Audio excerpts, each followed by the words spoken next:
Halo guys, welcome to Anjario.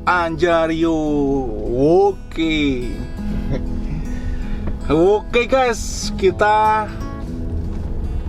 di video ini akan menjelaskan, bukan menjelaskan sih, apa ya enaknya ya, tips. Tips. Jadi gini guys, intinya cerita aja. Dulu itu saya itu orang yang paling bodoh. Saya bisa bilang orang yang paling bodoh guys.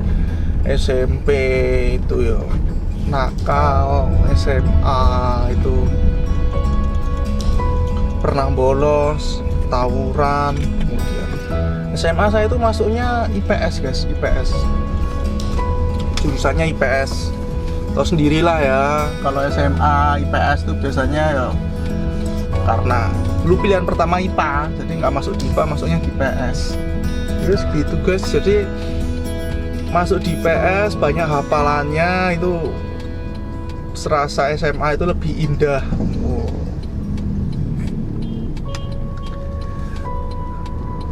SMA itu lebih indah, saya masuk IPS. Kemudian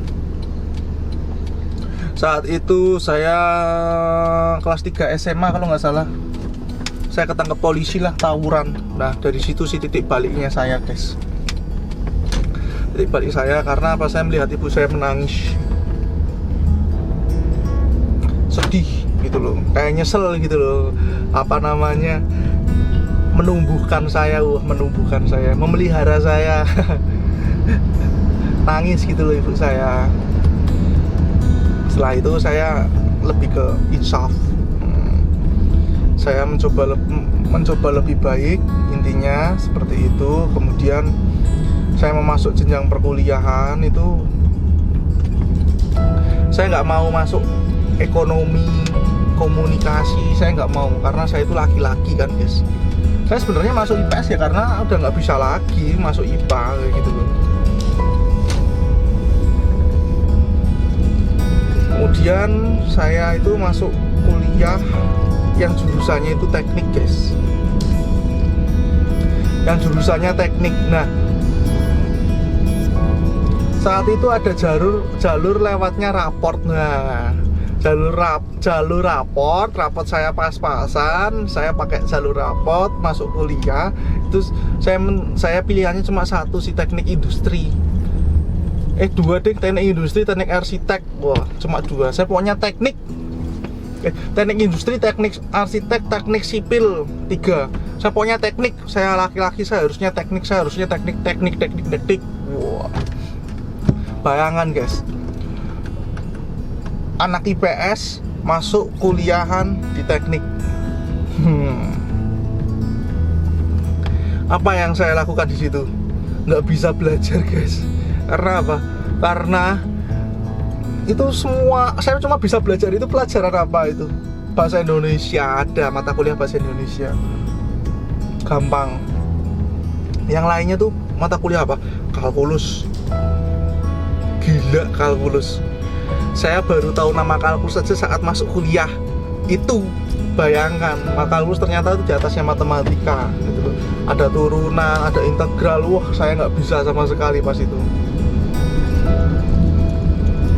Singkat cerita, saya kuliah, kemudian saya normal-normal aja, 4,5 tahun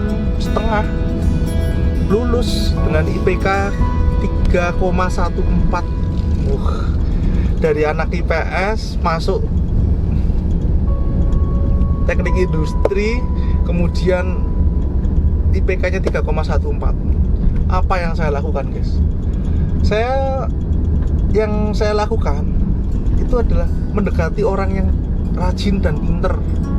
Kalau yang orang rajin aja nggak pinter itu banyak guys, cuma masuk kuliah itu rajin aja nggak pinter banyak. Tapi kalau orang yang rajin dan pinter itu jarang.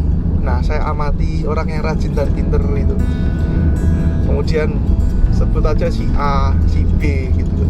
Kalau ada kelompok, kalau teknik itu sering banget tugas itu kelompok bertiga, saya langsung ngajakin si A untuk kelompok kayak gitu loh.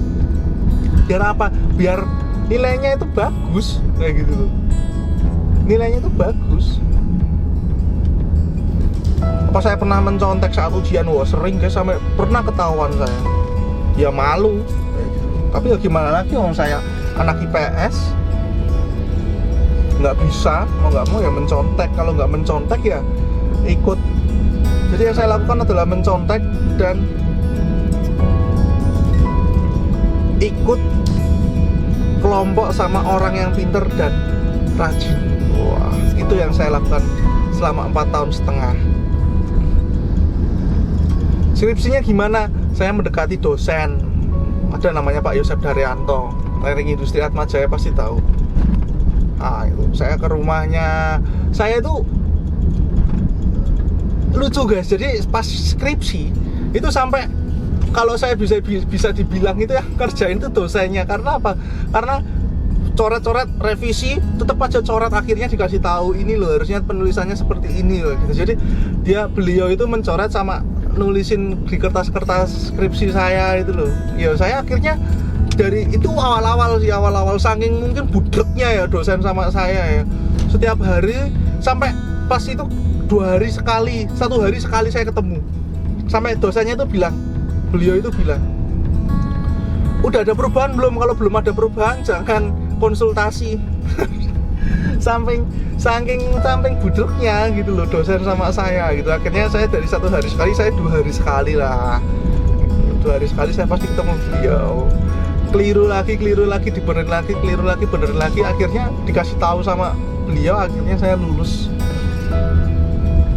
Ya lulus dibantu juga dengan beliau gitu. Jadi ketika ditanya-tanya sama dosen penguji di dalam, ya sama beliau dikasih tahu, itu loh Mas Anjar yang kamu tulis di halaman 50. Wah gitu, langsung saya buka, oh yang ini Bu, jawabannya seperti ini ya gitu. Jadi ya itu pasti ada doa orang tua, itu juga pasti ada di dalamnya ya gitu guys.